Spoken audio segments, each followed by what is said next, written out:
नमस्कार, सुप्रभात. मी वर्षा नलवडे बुलेटिनमध्ये आपल्या सर्वांचं स्वागत करते. सुपरफास्ट 100 मधून घेणार आहोत राज्यासह देशभरातील बातम्यांचा वेगवान आढावा. सुनेत्र पवार आज उपमुख्यमंत्री पदाची शपथ घेणार. सुनेत्र पवार रात्री मुंबईतील देवगिरी बंगल्यावर दाखल. आज संध्याकाळी 5 वाजता सुनेत्र पवार यांचा शपथविधी होणार.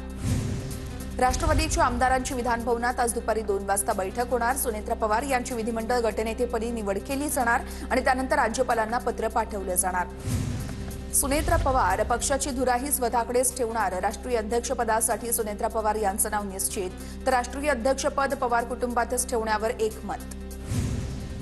अजित पवार यांच्या कुटुंबियांच्या आणि पक्षाच्या पाठीशी उभे राहू. राष्ट्रवादी जो निर्णय घेईल तो मान्य असेल. उपमुख्यमंत्री पदासंदर्भातल्या निर्णयावरून मुख्यमंत्री देवेंद्र फडणवीस यांची प्रतिक्रिया.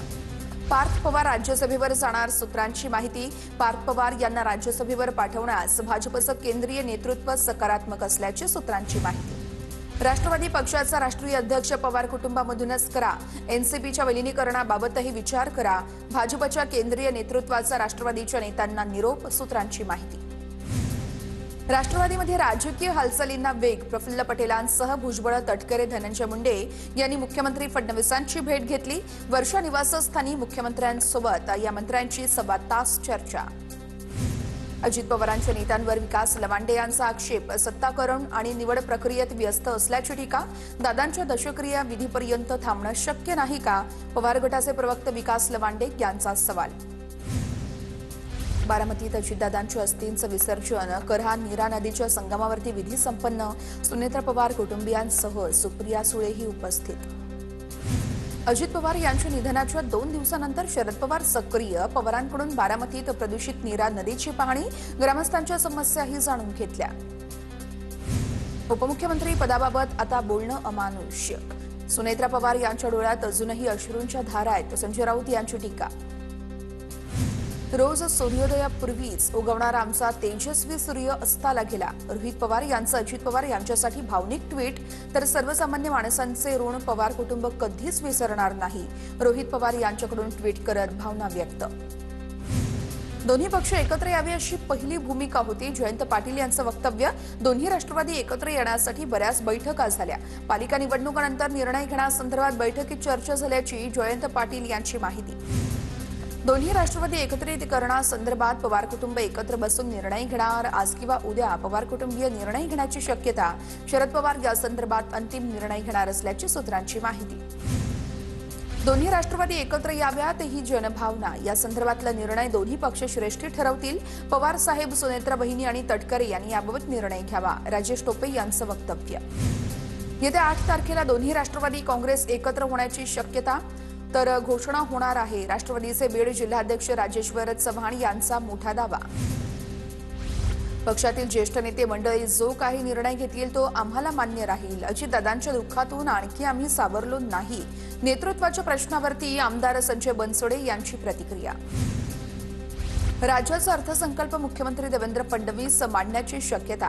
अजित पवार यांच्या निधनामुळे अर्थसंकल्प फडणवीस मांडण्याची शक्यता. तर 23 फेब्रुवारीपासून राज्याच्या अर्थसंकल्पीय अधिवेशनाला सुरुवात होणार.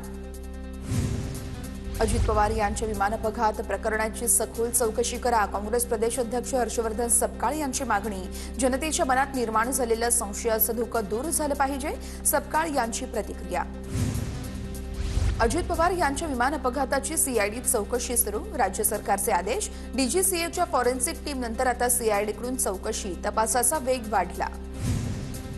अजितदादांना अखेरची सलामी देताना पोलीस कर्मचाऱ्याकडून मिसफायर. तर शासकीय इतमामामध्ये सलामीसाठी वापरण्यात येणारे राऊंड हे डमी असतात. पोलिसांकडून स्पष्टीकरण. कार्यकर्त्यांना सांभाळण्याची भूमिका. एक मायेचा आधार देण्याची भूमिका वहिनींनी घेतली.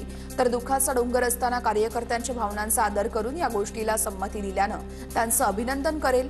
आमदार चिखलीकर यांचं वक्तव्य. इंदापूरकरांच्या वतीनं उपमुख्यमंत्री अजित पवार यांना श्रद्धांजली. नगरपालिकेच्या प्रांगणामध्ये शोकसभेचं आयोजन. हर्षवर्धन पाटील आणि दत्तात्रय भरणे यांची शोकसभेला उपस्थिती. दिवंगत उपमुख्यमंत्री अजित पवार यांच्या स्मरणार्थ मालेगावमध्ये सर्वपक्षीय शोकसभा. शोकसभेला मोठ्या प्रमाणामध्ये नागरिकांचा सहभाग. यावेळेस माजी आमदार आसिफ शेख यांनी देखील अजितदादांच्या आठवणींना उजाळा दिला. पुण्यामध्ये अजित पवार यांच्या निधनामुळे राष्ट्रवादी काँग्रेसने जिल्हा परिषद पंचायत समिती प्रचार थांबवला। उमेदवारांच्या कुठल्याही प्रचार सभा आणि रोड शो घेतले जाणार नाहीत। उमेदवारांनी घरोघरी जाऊन पत्रक वाटून निवडणूक लढवावी असे आदेश देण्यात आलेत। जिल्हा परिषद पंचायत समिती निवडणुकीचा प्रचार साध्या पद्धतीने करा। अजित पवार यांच्या निधनाच्या पार्श्वभूमीवरती जयंत पाटील यांच्या कार्यकर्त्यांना सूचना, तर दोन्ही राष्ट्रवादींच्या विलीनीकरणाच्या चर्चेबाबत बोलण्यास जयंत पाटील यांचा नकार। पिंपरीमध्ये अजित पवार यांच्या स्मरणार्थ अजित सृष्टी उभारणार। भाजपचे आमदार महेश लांडगे यांच्या प्रशासनाला सूचना। पंचायत समितीच्या इमारतीला अजितदादांचं नाव देण्याचा प्रयत्न करू। अजित पवार यांना श्रद्धांजली देताना आमदार नारायण कुचे यांची प्रतिक्रिया। तर बदनापूरमधील सर्वपक्षीय शोकसभेत नारायण कुचे यांच्याकडून दादांच्या आठवणींना उजाळा। पिंकी माळीच्या कुटुंबियांची छगन भुजबळ यांच्याकडून भेट। पिंकी माळीच्या कुटुंबियांचा छगन भुजबळ यांच्याकडून सांत्वन। बारामतीतील विमान दुर्घटनेत क्रू अटेंडंट पिंकी माळी यांचा मृत्यू। मुंबई काँग्रेसच्या अध्यक्ष खासदार वर्षा गायकवाड यांनी पवार कुटुंबियांची सांत्वनपर भेट घेतली। बारामतीमधील घरी जात अजित पवार यांना अभिवादनही केलं। भिवंडीतील समाजवादी पक्षाचे 6 नगरसेवक not reachable. Bhiwandi secular front सत्तेवर येण्याआधीच फुटण्याची शक्यता। काँग्रेसचा महापौर पदाचा भिवंडी सेक्युलर फ्रंटचा डाव फसवण्याची चिन्ह।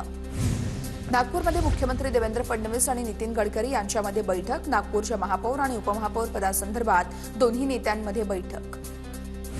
ठाकरेंच्या शिवसेनेकडून केडीएमसीमधील 4 बेपत्ता नगरसेवकांवर कारवाईचा बडगा। ठाकरेंच्या शिवसेनेकडून 4 बेपत्ता नगरसेवकांचं सदस्यत्व रद्द करण्याची प्रक्रिया सुरू। कल्याण पश्चिमेतील मध्यवर्ती शाखेत नगरसेवकांचं सदस्यत्व रद्द करण्यासंदर्भात बैठक पार पडली। भाजपकडून मीरा भाईंदरमधील महापौर पदासाठी डिंपल मेहतांचाच अर्ज दाखल।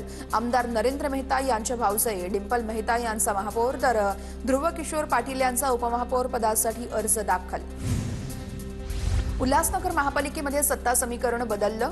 महापालिकेमध्ये अखेर महायुतीची सत्ता। महापौरपद शिंदेंच्या शिवसेनेकडे, तर उपमहापौर पद हे भाजपकडे असणार।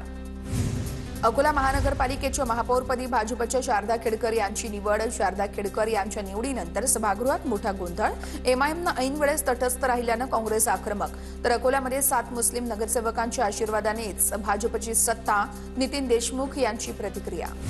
देवेंद्रजींनंतर आपणच करेक्ट कार्यक्रम करतो। अकोल्यामध्ये भाषणादरम्यान भाजप आमदार रणधीर सावरकर यांचा कार्यकर्त्यांना इशारा, तर भाजपच्या पराभवाला भाजपमधीलच लोक कारणीभूत। आज नावं समोर आली, लवकरच कार्यक्रम करू। रणधीर सावरकर यांचा कार्यकर्त्यांना दम। मालेगावमध्ये भाजप आणि काँग्रेस एकत्र, दोघांकडून एकत्र येत भारत विकास आघाडी गटाची स्थापना, तर मालेगावमध्ये काँग्रेस भाजपचा गट इस्लाम पार्टीला पाठिंबा देण्याची शक्यता।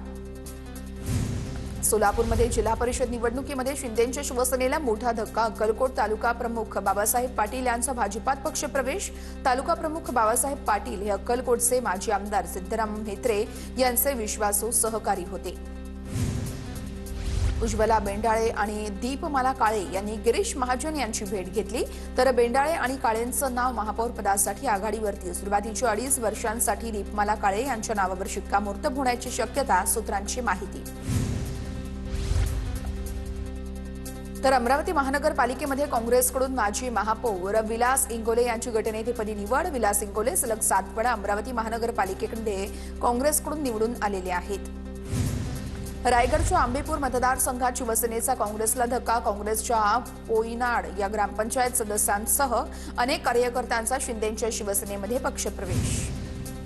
पुणे महानगरपालिकेमध्ये काँग्रेसच्या गटनेतेपदी रामचंद्र कदम यांची निवड। रामचंद्र उर्फ चंदूशेठ कदम पुणे महानगरपालिकेमध्ये काँग्रेस पक्षाचं नेतृत्व करणार। पैठण तालुक्यातील बिडकीन या ठिकाणी भाजपच्या जिल्हा परिषद गटाच्या उमेदवारांच्या प्रचार कार्यालयाचं उद्घाटन। भाजप उमेदवारांकडून प्रचाराला अधिकृत सुरुवात, तर कॅबिनेट मंत्री अतुल सावे यांच्या हस्ते प्रचार कार्यालयाचं उद्घाटन। काँग्रेस पक्ष एकत्र लढण्यास सक्षम, जे कोणी सोबत येतील त्यांना सोबत घेऊ, अन्यथा एकटेच लढू। मवियाच्या भविष्यावरती काँग्रेसच्या अतुल लोंढे यांची प्रतिक्रिया। मध्य रेल्वेच्या ठाणे कल्याण स्थानकादरम्यान जलद मार्गावरती उद्या मेगाब्लॉक। सकाळी 10:40 सुरू होणारा हा मेगाब्लॉक, तर दुपारी 3:40 मेगाब्लॉक असणार। सीएसएमटी येथून सुटणाऱ्या जलद लोकल धीम्या मार्गावरून वळवल्या जाणार। छत्रपती शिवाजी महाराज टर्मिनसच्या 2 प्लॅटफॉर्मचा पुनर्विकास होणार। कामासाठी प्लॅटफॉर्म क्रमांक 16 आणि 17 पुढील 3 महिने बंद राहणार। तर मध्य रेल्वेकडून 1 फेब्रुवारी ते 26 एप्रिल पर्यंत दोन्ही प्लॅटफॉर्मवर ट्रॅफिक आणि पॉवर ब्लॉक जाहीर। पश्चिम रेल्वेच्या मुंबई उपनगरीय प्रणाली अंतर्गत सुरक्षा कवच कार्यान्वित। विरार ते वडोदरा विभागात प्रणाली कार्यान्वित। हा प्रकल्प मोठा नागदा वडोदरा तसेच सुरत विरार मुंबई सेंट्रल कॉरिडॉरचा एक भाग। तर यासाठी 397 कोटी रुपयांचा निधी मंजूर।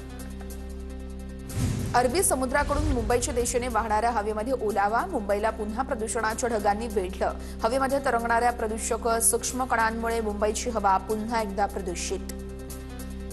मुंबईतील पोलीस अधिकारी आणि कर्मचाऱ्यांसाठी 45,000 घरं बांधली जाणार। तब्बल 5 कोटी चौरस फूट क्षेत्रफळावरती हाऊसिंग टाउनशिप उभारली जाणार। तर पहिल्या टप्प्यामध्ये 100 कोटी रुपयांच्या निधीचं वितरण। दादर येथील छत्रपती शिवाजी महाराज मैदान परिसरामध्ये अनधिकृतपणे लोखंडी स्ट्रक्चर उभारून होर्डिंग्ज लावण्यात आले। जाहिरातदार अभिषेक चव्हाणवर फौजदारी गुन्हा त्या प्रकरणी दाखल करण्यात आलाय। विद्यार्थ्यांना रोमॅन्टिक मेसेज पाठवणाऱ्या शिक्षकावरील सेवा समाप्तीची कारवाई योग्य। मुंबई उच्च न्यायालयाचं निरीक्षण। तर रायगड जिल्ह्यातील शिक्षकांनी असा प्रकार केल्यानं त्याच्यावर कारवाई। राज्यातील इयत्ता 2री ते 5वीच्या विद्यार्थ्यांच्या अध्ययन चाचणीस शुक्रवारपर्यंत मुदतवाढ।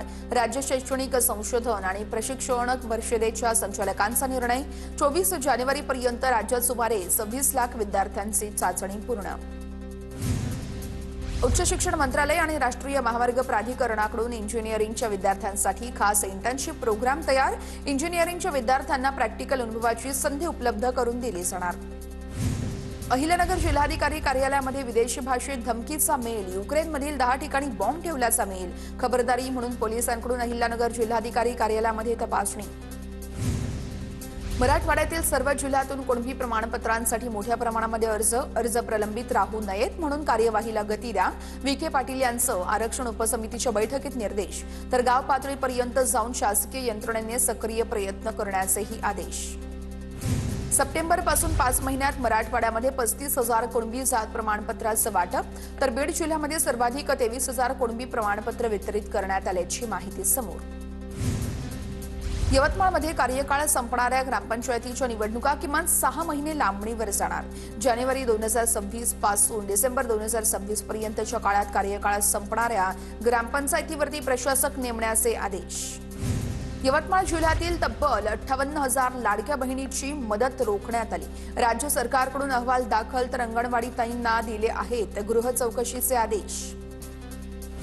नंदुरबारच्या प्रकाश गावात प्रस्तावित सिमेंट प्रकल्पाला शेतकऱ्यांचा विरोध। सिमेंट प्रकल्पाला मंजुरी दिल्यास जन आंदोलन उभे करण्याचा ग्रामस्थांचा इशारा। सिमेंट प्रकल्प आल्यास शेत जमिनीला मोठा फटका बसण्याचीही दाट शक्यता। भिवंडी शहरामध्ये महापुरुषांना शिवीगाळ करणाऱ्या व्यक्तीला तरुणांचा चोप। हॉटेलमधील सहकार्यांमध्ये आपापसात झालेल्या भांडणामध्ये एकानं महापुरुषांना शिवीगाळ केली होती आणि अपशब्द वापरणाऱ्या माथेफिरोविरोधात गुन्हा देखील दाखल करण्यात आलेला आहे। सांगलीच्या शिराळ्यातील बिऊर या ठिकाणी बिबट्याच्या हल्ल्यामध्ये चिमुकल्याचा मृत्यू। अंगणात खेळत असताना बिबट्याच्या हल्ल्यामध्ये 6 वर्षीय राजवीर पाटील या चिमुकल्याचा मृत्यू। संतप्त ग्रामस्थांकडून वनविभागाच्या कार्यालयाची तोडफोड। जळगावला अवकाळी पावसाचा तडाखा। चोपड्यामध्ये गारपिटीमुळे 57 गावातील पिकांचं मोठं नुकसान। 40 गावातील 9 गावांना हानी। तर जिल्ह्यामध्ये 23 घरं आणि 4 गोठ्यांची पडझड। रावेर तालुक्यामध्ये पाऊस आणि गारपिटीमुळे शेतातील पीक जमीनदोस्त। मका तूर गहू केळीचं मोठं नुकसान। तर आमदार अमोल जावळे यांच्याकडून तातडीने पंचनामे करण्याचे आदेश। मात्र उभं असलेलं पीक आडवं पडल्यानं शेतकरी हवालदिल। जळगाव जिल्ह्यातील मुक्ताईनगर तालुक्यामध्ये वादळी वाऱ्यासह झालेल्या पाऊस आणि गारपिटीमुळे शेती पिकांचं प्रचंड नुकसान। आमदार चंद्रकांत पाटील यांच्याकडून नुकसान झालेल्या भागामध्ये तातडीने पंचनामे करण्याचेही आदेश। मराठवाड्यात रब्बी हंगामात पीक कर्ज वाटपात बँकांचा हात आखडता। यावर्षी मराठवाड्यामध्ये जानेवारी अखेर 22% कर्ज वाटप। तर मागील वर्षी मराठवाड्यामध्ये जानेवारी अखेर 45% कर्ज वाटप केल्याची माहिती। लासलगाव बाजार समितीमध्ये यावर्षीच्या हंगामामध्ये लाल कांद्याची विक्रमी आवक। 2010 वाहनातून 32,172 क्विंटल आवक। तर सध्या बाजार समितीमध्ये लाल कांद्याला जास्तीत जास्त 1,640 ते सरासरी 1,280 रुपये प्रति क्विंटलला दर। गोंदियातील बदलत्या वातावरणामुळे आंब्याच्या मोहर गळण्याची शक्यता। आंबा बागायतदारांची चिंता त्यामुळे वाढली। बुरशी आणि किडींचाही धोका मोठ्या प्रमाणात वाढला। जळगावच्या चाळीसगाव बाजार समितीमध्ये मक्याला हमीभाव नसल्यानं शेतकरी चिंतेमध्ये, तर मका उत्पादकांचा खर्चही निघत नसल्यानं आर्थिक संकट गडद. आवक कमी असून मक्याच्या दरामध्ये अजूनही वाढ नसल्यानं शेतकरी चिंतेत. जळगावमध्ये सराफ बाजारामध्ये सोनं चांदीच्या दरामध्ये मोठी घसरण. सोनं 10,000 तर चांदी 30,000 रुपयांनी स्वस्त. जीएसटी सह सोनं 1,72,000 तर चांदी 3,72,860 रुपयांवर पोहोचली. बुलढाण्यामध्ये लिंबाचे भाव उन्हाळ्यापूर्वीच आता वधारले, तर लिंबाच्या दरामध्ये आणखी वाढ होण्याचा अंदाज आहे. लिंबाला चांगला दर मिळत असल्यानं शेतकऱ्यांकडून समाधान व्यक्त.